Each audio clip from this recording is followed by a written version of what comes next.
मान के चलो रेलवे एग्जाम रहेगा तो एक क्वेश्चन पक्का हॉलिंग कैपेसिटी से कुछ ना कुछ तो पूछेगा, मतलब जो जितनी चीज़ें पढ़ा रखी हॉलिंग कैपेसिटी में, चाहे न्यूमेरिकल हो, चाहे नंबर ऑफ पेयर्स पूछेगा, चाहे फॉर्मूला पूछेगा, चाहे न्यूमेरिकल पूछेगा, लेकिन पूछेगा पक्का क्वेश्चन, देख लेना।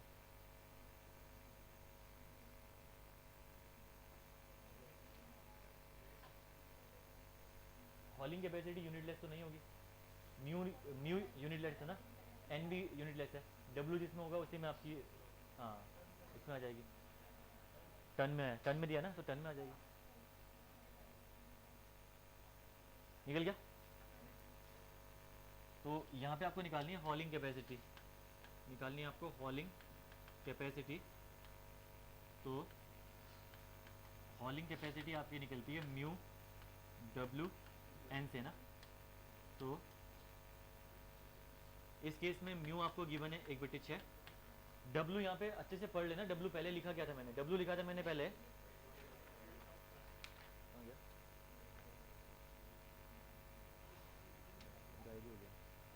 डब्ल्यू यहाँ पे राइट कर रखा है मैंने, वेट ऑन ड्राइविंग एक्सेल या व्हील, ठीक है। वेट ऑन ड्राइविंग एक्सेल यहाँ पे लिखा हुआ है, देखो यहाँ पे वेट ऑन ड्राइविंग एक्सेल कितना दिया हुआ है, तो यहाँ पे देखो, यहाँ पे दिया हुआ है 282 का लोकोमोटिव गिवन है, उसमें से 22.5 टन का load on each driving axle आपको गिवन है, ठीक है। तो हर एक ड्राइविंग एक्सेल में 22.5 का आपको लोड गिवन है, दैट इज 22.5 का डब्ल्यू गिवन है। तो एक के लिए गिवन है तो एन से मल्टीप्लाई करना ही पड़ेगा, एन नंबर ऑफ यहाँ पे ड्राइविंग एक्सेल्स होंगे। तो अगर 8 व्हील्स हैं, ठीक है, जो कि आपके ड्राइविंग व्हील्स हैं, तो पेयर्स कितने होंगे या एक्सेल्स कितने होंगे, 4 एक्सेल्स होंगे, ठीक है।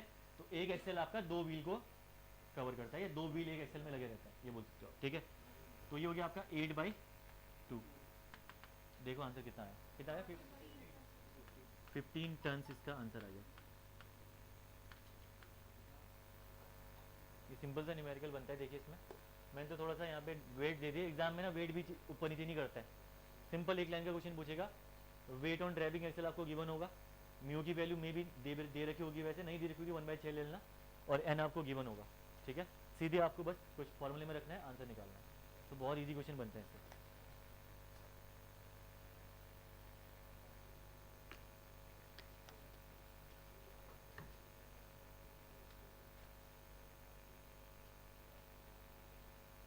समझ गए ना, यहाँ तक किसी को दिक्कत है, ठीक है।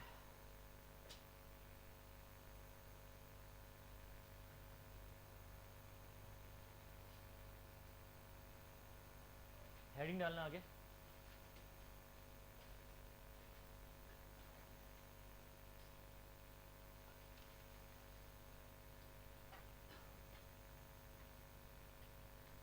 लिखना हेडिंग में resistance to traction, last topic है यूनिट का, ठीक है। Resistance to traction, resistance to traction, ठीक है। तो कौन कौन सी चीज़ें हैं जो कि रेजिस्टेंस जनरेट करेंगी टू दी ट्रैक्शन, और कितना रेजिस्टेंस जनरेट होगा, ये चीज़ें हमें यहाँ पे पढ़नी है इस यूनिट में, ठीक है।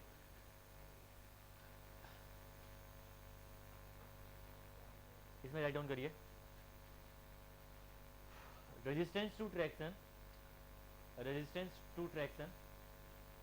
is divided into resistance to traction is divided into 4 categories, 4 categories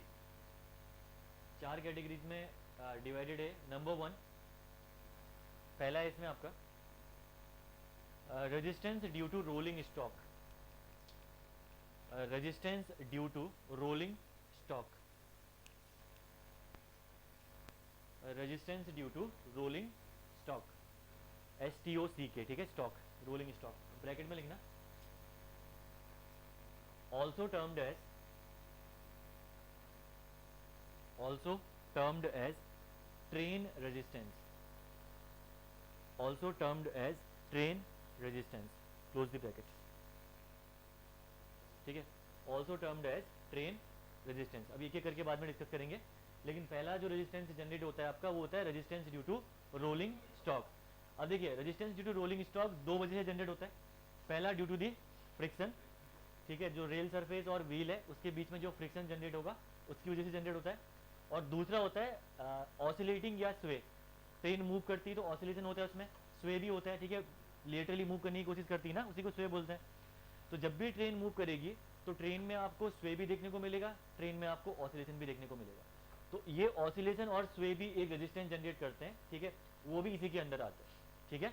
तो दो रीजन की वजह से, रोलिंग स्टॉक की वजह से यहाँ पे आपका रेजिस्टेंस जनरेट होता है। पहला तो आपका कोफिशिएंट ऑफ फ्रिक्शन म्यू, और दूसरा यहाँ पे आपका ऑसिलेशन एंड स्वे। क्लियर? अब दूसरा लिखिए, इसमें बाद में हेडिंग करवाता हूँ फिर एक एक करके।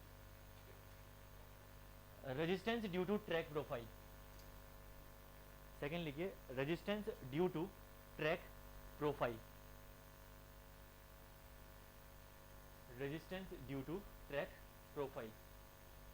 ट्रैक प्रोफाइल की वजह से देखिए, इसके आगे बना लेना, ये आपका ग्रेडियंट हो गया, ग्रेडियंट और कर्व्स, ये दो रीजन्स हैं जिसकी वजह से आपका रेजिस्टेंस जनरेट होता है, ठीक है। तो resistance due to track profile में पहला तो ग्रेडियंट की वजह से, सेकेंड आपका कर्व की वजह से। और ग्रेडियंट वाला ऑलरेडी आपने पढ़ भी लिया है अगर पता होगा तो, ठीक है, कल ही आपने एक न्यूमेरिकल करा था उसके बेस पे, ठीक है। तो आपका ग्रेडियंट आपने पढ़ रखा है, कर्व्स हमें पढ़ना है, अभी दोनों पढ़ लेंगे। थर्ड लिखिए,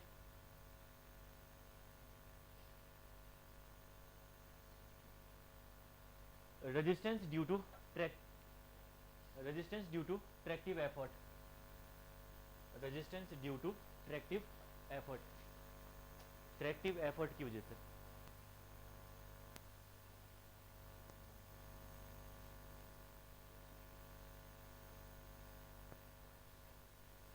ठीक है, ये देखने को मिलता है एट स्टार्टिंग, एट स्टार्टिंग, और साथ साथ में at acceleration,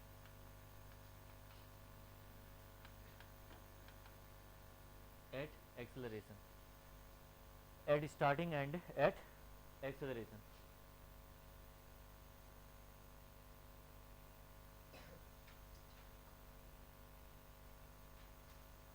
at starting and at acceleration. आपने नॉर्मली फील भी किया होगा, सभी गाड़ी चलाते हैं वैसे, ठीक है, जहाँ पे भी सडन वेलोसिटी का चेंज होता है वहाँ पे हमेशा एक रेजिस्टेंस देखने को मिलता है बैकवर्ड डायरेक्शन में, ठीक है। वही चीज़ यहाँ पे भी है, स्टार्टिंग में देखोगे तो वेलोसिटी जीरो, वहाँ से आपने चेंज करनी है वेलोसिटी, फाइनल वेलोसिटी को, इनिशियल वेलोसिटी जीरो है, फाइनल वेलोसिटी यहाँ पे कुछ ना कुछ होगी, दैट मीन्स की वेलोसिटी का चेंज आपको देखने को मिल रहा है इस केस में। सिमिलरली एक्सेलरेशन के केस में अगर मैं बात करूँ तो उस केस में भी वेलोसिटी आपकी चेंज हो रही है। तो जहाँ जहाँ पे वेलोसिटी आपकी चेंज होगी उस केस में एक रेजिस्टेंस आपको देखने को मिलता है, that is called as the resistance due to the tractive effort. इसी को हम लोग बोलते हैं resistance due to tractive effort. और अगर आप गाड़ी चलाते हो तो आप फील भी कर सकते हो, एक्सीलरेट गाड़ी को करोगे जब आप तो थोड़ा देखना कि रेजिस्टेंस आपको देखने को मिलता है। और स्टार्टिंग में भी जब आप चलाओगे गाड़ी तो थोड़ा सा एक बैकवर्ड फोर्स हमको देखने को मिलता है उस गाड़ी में, that is called as the resistance at the starting. Clear? Stopping वाले का कंसीडर नहीं करना है, बहुत माइनर होता है वहाँ पे भी स्टॉपिंग के टाइम पे, लेकिन कंसीडर नहीं करना है मेरा, ठीक है, माइनर होता है काफ़ी ज़्यादा ही, ठीक है। अगला नेक्स्ट देखिए, उसके बाद last, resistance due to, resistance due to atmospheric condition, resistance due to atmospheric condition, resistance due to atmospheric condition, bracket में लिख दो विंड की वजह से, ऑब्वियस सी बात है करेगा ये, ठीक है। तो resistance due to atmospheric action that is wind. Heading डालना सबसे पहला, ट्रेन रेजिस्टेंस, पहला हेडिंग डालना ट्रेन रेजिस्टेंस, जो कि आपने बोला था resistance due to rolling stock भी बोला था ना, वही है। पहला हेडिंग डालो ट्रेन रेजिस्टेंस, ठीक है, सिंपल सिंपल है, इसमें ज़्यादा इतना समझने की रिक्वायरमेंट नहीं है, मैंने ऑलरेडी बता भी रहा हूँ, ठीक है। एक एक पॉइंट लिखते हुए फॉर्मूले हैं, आपको सारे फॉर्मूले याद नहीं करने, मैं लिखवा सारे दे रहा हूँ, मैं बता दूंगा कितने आपको याद करने हैं, ठीक है। तो उस हिसाब से मैं आपको बता दूंगा, लिखवा मैं सारे दूंगा ऑलमोस्ट। इसमें सबसे पहले ट्रेन रेजिस्टेंस में दो रीजन है, पहला कौन सा, पहला रीजन कौन सा है, हाँ, ऑसिलेशन एंड स्वे, और दूसरा कौन सा है, फ्रिक्शन। तो पहला फ्रिक्शन वाले की वजह से पढ़ते हैं, तो ए लिखो इसमें, resistance independent of speed,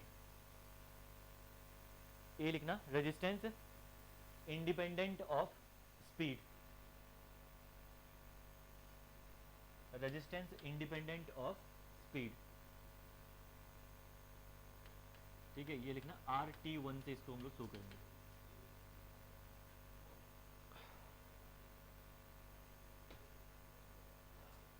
resistance independent of speed, that means कि रेजिस्टेंस आपका स्पीड पे डिपेंड नहीं कर रहा, ऑब्वियसली बात है फ्रिक्शन ही होगा, ऑसिलेशन एंड स्वे तो आपका स्पीड पे डिपेंड करेंगे वो तो, ठीक है।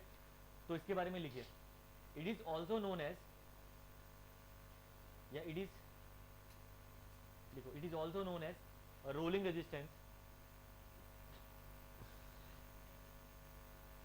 It is also known as rolling resistance,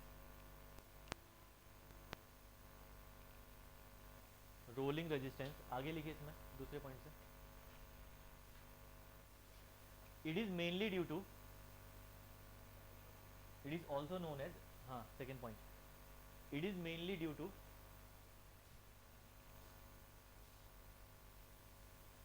friction between,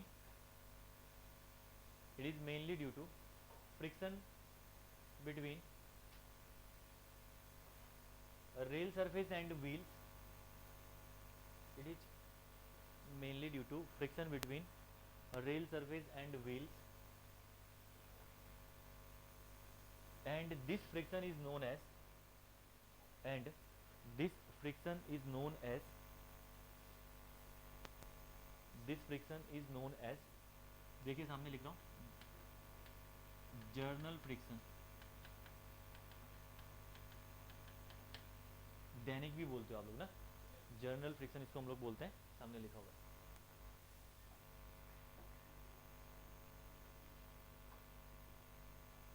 ठीक है। तो ये होता है आपका फ्रिक्शन की वजह से रोलिंग स्टॉक्स के बीच में और रेल के बीच में। RT1 is equal to, RT1 is equal to 0.0016 times of W, ये है आपका रोलिंग रेजिस्टेंस जो कि इंडिपेंडेंट ऑफ स्पीड होता है, ठीक है। RT1 is equal to 0.0016 into W,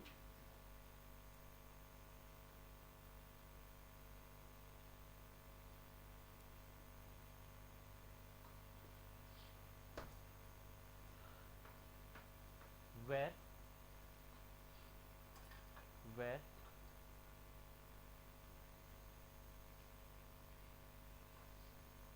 W is equals to weight of train in tons, जो यहाँ पे W है that is weight of train in tons, weight of train in tons, और RT1 यहाँ पे है weight of train in tons, and RT1 है rolling resistance in tons, rolling resistance in terms.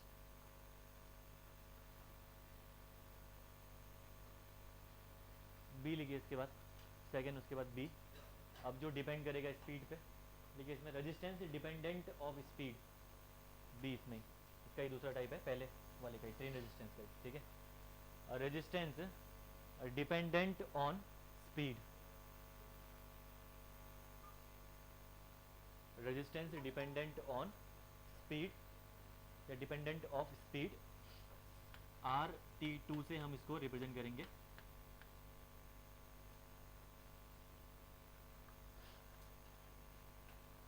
Resistance dependent of speed, ठीक है। RT2 से हम इसको रिप्रेजेंट करेंगे। देखिए ऐसा रेजिस्टेंस जो कि स्वे और ऑसिलेशन की वजह से जनरेट, अभी स्वे ऑसिलेशन होगा कैसे, सपोज करो जॉइंट्स आपके इम्प्रॉपर हैं, ज़्यादा देखने, स्वे तो वैसे होगा, नॉर्मल भी स्वे आपका देखने को मिलेगा ही मिलेगा, ऑसिलेशन भी ट्रेन में आपको देखने को मिलेगा, लेकिन अगर मेंटेनेंस ठीक ठाक नहीं कर रखी ट्रैक की आपने, या ट्रेन की आपने मेंटेनेंस प्रॉपर तरीके से नहीं कर रखी है, या अगर आपने जॉइंट्स प्रॉपरली इंस्टॉल नहीं कर रखे, ठीक है, तो उस केस में ये ऑसिलेशन और स्वे आपका ज़्यादा देखने को मिलेगा, और जो रेजिस्टेंस उस केस में जनरेट होगा वो भी आपका ज़्यादा जनरेट होगा, ठीक है।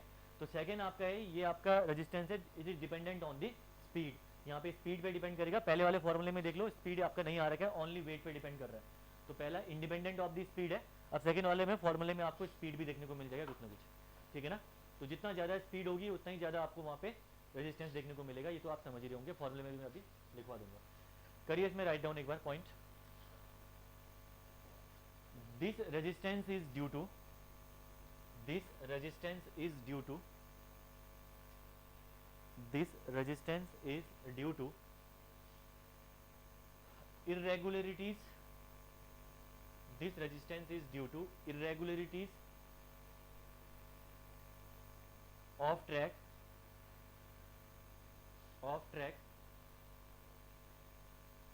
like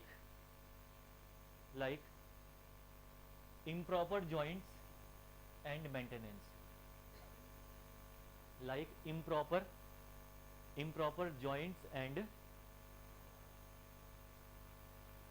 maintenance, ब्रैकेट में लिख दो sway and oscillation, ब्रैकेट में लिख दो sway and oscillation, SWAY, sway and oscillation। RT2 is equal to, जो फॉर्मूला आपका यहाँ पे बन के आता है RT2, ठीक है, ये सारे एम्पेरिकल फॉर्मूले हैं। देखो 0.0020 और कर दो यहाँ पे, ठीक है, 0.0000 16 का कर दो 8 W इंटू वी, ये फॉर्मूला आपका बन के आ गया RT2 का, ठीक है। 2 जीरो बढ़ा दो और 16 का आधा कर दो तो 0.00008 W इंटू वी।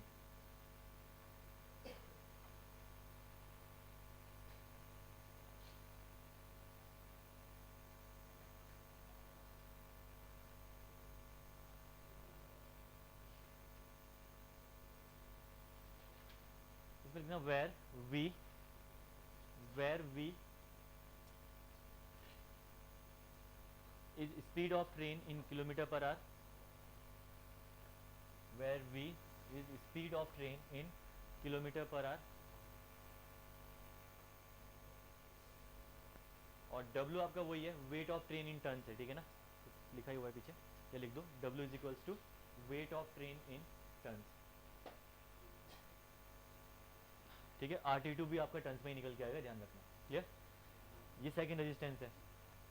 अब देखो ट्रेन रेजिस्टेंस में ना एक और रेजिस्टेंस जनरेट होता है, सी लिखो, दो ये हो गए। अगर आपसे बोलेगा ट्रेन रेजिस्टेंस निकालो तो कैसे निकालोगे, RT1 प्लस RT2, लेकिन एक और रेजिस्टेंस होता है RT3, ठीक है, इसको लिखो पहले, थर्ड सी लिखे इसमें, इसी का सी है। एटमॉस्फेरिक रेजिस्टेंस, अब आप बोलोगे तो लास्ट में लिखा था आपने,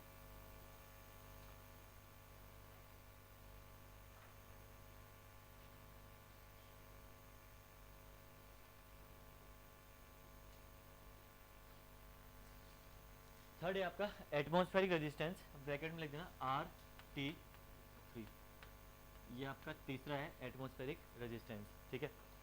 अगर टोटल ट्रेन रेजिस्टेंस की बात करूं तो RT1 plus RT2 plus RT3 ये करना पड़ेगा, लेकिन आप बोलोगे तो आपने पांचवें में लिखा रखा अलग से, ठीक है, दोनों केस डिफरेंस है। इस वाले केस में विंड ब्लो नहीं कर रही है लेकिन फिर भी रेजिस्टेंस लग रहा है, जाते हो गाड़ी से बाइक एक से, विंड ब्लो नहीं भी करेगी, अगर आप 50-60 की स्पीड से जाओगे तो रेजिस्टेंस तो जनरेट होता ही होता है फिर भी, ठीक है ना। जो आपकी स्पीड है उसकी वजह से विंड का रेजिस्टेंस थोड़ा थोड़ा तो आता ही है, आप देखोगे गाड़ी में आपने इसको थोड़ा सा फील किया होगा, बाइक खासकर बाइक में तो आपने ज़्यादा फील कर रखा होगा, ठीक है। तो लास्ट वाला केस मैंने 5वां नंबर में लिखा था, 4थे नंबर में लिखा था, वहाँ पे विंड ब्लो कर रही है उस केस में, ठीक है। तो जो मैंने अभी एटमॉस्फेरिक रेजिस्टेंस प्रोवाइड कर रखा है ये किसी भी केस में आपका लगेगा ही लगेगा, यहाँ पे जरूरी नहीं है कि विंड आपकी ब्लो करे, विदाउट ब्लोइंग द विंड ये रेजिस्टेंस आपको देखने को मिलता है, ठीक है। और जो लास्ट वाला है वो आपका डिपेंड करेगा कि विंड की स्पीड कितनी है, डायरेक्शन क्या है विंड की, इन चीज़ों पे डिपेंड करेगा, वो बाद में करेंगे, समझ गए ना। तो यहाँ पे लिखना है इसमें आगे एक line, it works even when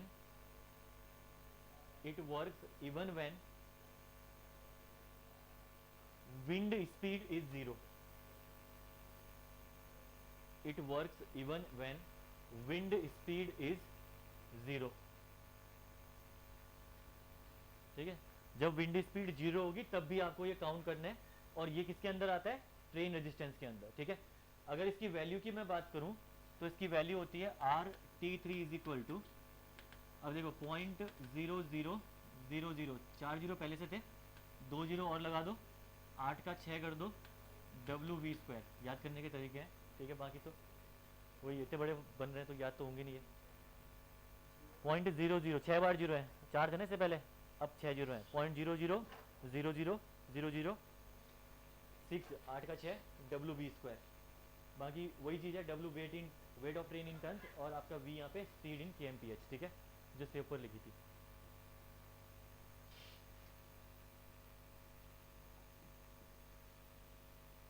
तो यहाँ पे अगर आपसे बोले टोटल ट्रेन रेजिस्टेंस की अगर बात आएगी,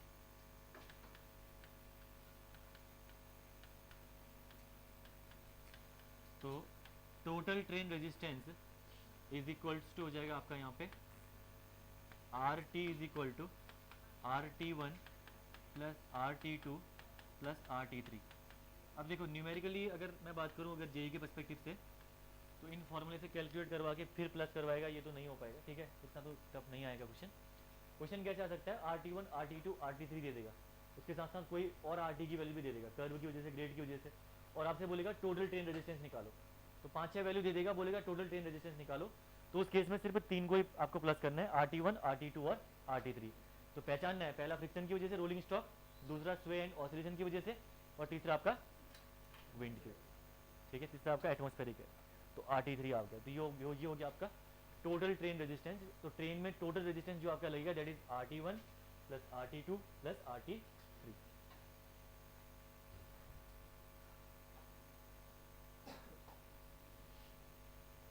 दूसरा लिखना इसके बाद, अब ये हो गया पहला वाला कंप्लीट। सेकंड लिखिए, resistance due to track profile. Second लिखिएगा resistance due to track profile.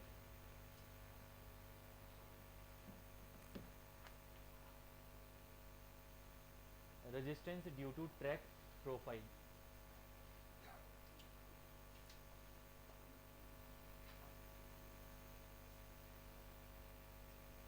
Resistance due to track profile. अब इसमें भी दो पार्ट है इसके ना, पहला ग्रेडियंट है, दूसरा आपका क्या है, कर्व से। तो इसका ए पार्ट लिखना, ये इंपॉर्टेंट है, ऑब्जेक्टिव पर्सपेक्टिव सबसे ज्यादा कोई चीज इंपॉर्टेंट है तो ये दोनों रेजिस्टेंस ही इंपॉर्टेंट है, ठीक है। मैं ग्रेडियंट आज कवर कर रहा हूँ, कर्व सारा कल कवर करके न्यूमेरिकल करा के फिर पीछे वाला खत्म कर देंगे फिर, ठीक है। तो ये वाला सबसे इंपॉर्टेंट है, ये दोनों वाले, इसमें लिखना ए रेजिस्टेंस ड्यू टू, ए लिखना रेजिस्टेंस ड्यू टू, इस बार यूपीपीएससी ए में क्वेश्चन भी आ रखे थे इससे, resistance due to gradient of cut track, resistance due to gradient of track, RG से हम लोग इसको रिप्रेजेंट करते हैं, resistance due to gradient of track, RG से हम लोग इसको रिप्रेजेंट करते हैं। और बता दो कितना होता है, कितना होता है, कितना होता है, हाँ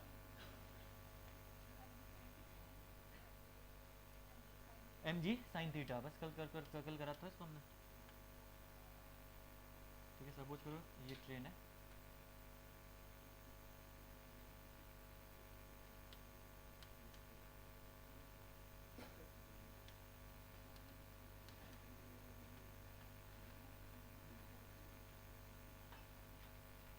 ये यहाँ मूव कर रही है ट्रेन, ठीक है। ग्रेडियंट आपका यहाँ पे एट एन एंगल थीटा दे रखा है आपने, यहाँ पे एक ग्रेड दे रखा है एट एन एंगल थीटा। तो इस केस में अगर मैं इसके वेट की बात करूँ, किसके, इस ट्रेन के, तो दो कंपोनेंट बनेंगे ना वेट के, पहला कंपोनेंट आपका ये बनेगा, दूसरा कंपोनेंट ये बनेगा, ठीक है। और वेट सपोज करो किसी एंगल पे लाई कर रहा है W with respect to vertical, ठीक है। तो ये वाला कंपोनेंट आपका था कितना, W cos थीटा, और ये कंपोनेंट क्या था, W sin थीटा, ये कंपोनेंट W sin थीटा था। तो ग्रेडियंट की वजह से जो रेजिस्टेंस यहाँ पे जनरेट हुआ, W cos थीटा तो है नहीं, डाउनवर्ड डायरेक्शन में लग रहा, कौन सा पीछे खींच रहा है इसको, W sin थीटा। तो ये आपका है W sin theta, W sin theta, और इसी को हम लोग W tan थीटा भी बोल सकते हैं, tan थीटा को 1/n, ठीक है। तो 1/n के फॉर्म में दिया होगा, तो W इंटू tan थीटा या W इंटू 1/n हो गया, ठीक है। और ये इंपॉर्टेंट है RG,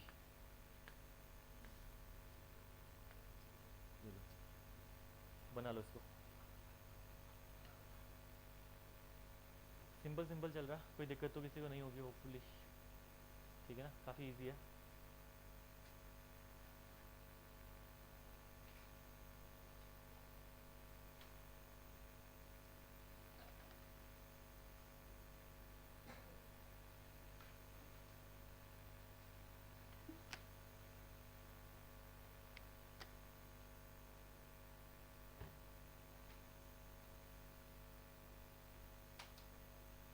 इसमें लिखना वेयर, ये कर लो पहले, कर दिया ना, एक बार रुको, कर लो पहले।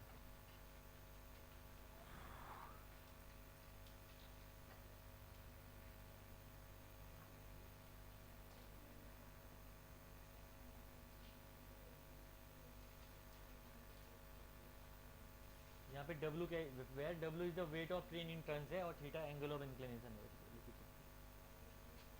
Where W is equals to weight of train in turns और theta is the angle of inclination, लिख दो उसके आगे। Where W is equal to weight of train in turns, हाँ, where W is equal to weight of train in turns और theta is equal to angle of inclination, angle of inclination, ठीक है। तो ये हो गया हमारा W और थीटा के बारे में, और जितनी वैल्यू ये होती है इसके बेस पे न्यूमेरिकल हमने कल ही कर रखा है ऑलरेडी, ठीक है। अब कल स्टार्ट करेंगे हम लोग यहाँ पे रेजिस्टेंस ड्यू टू कर्व, थोड़ा बचा हुआ है 10 मिनट का, उसके बाद फिर पॉइंट्स एंड क्रॉसिंग स्टार्ट करेंगे कल, ठीक है। सेम टाइमिंग, इसी टाइमिंग में कल फिर क्लास देखेंगे। हाँ, ओके, थैंक यू।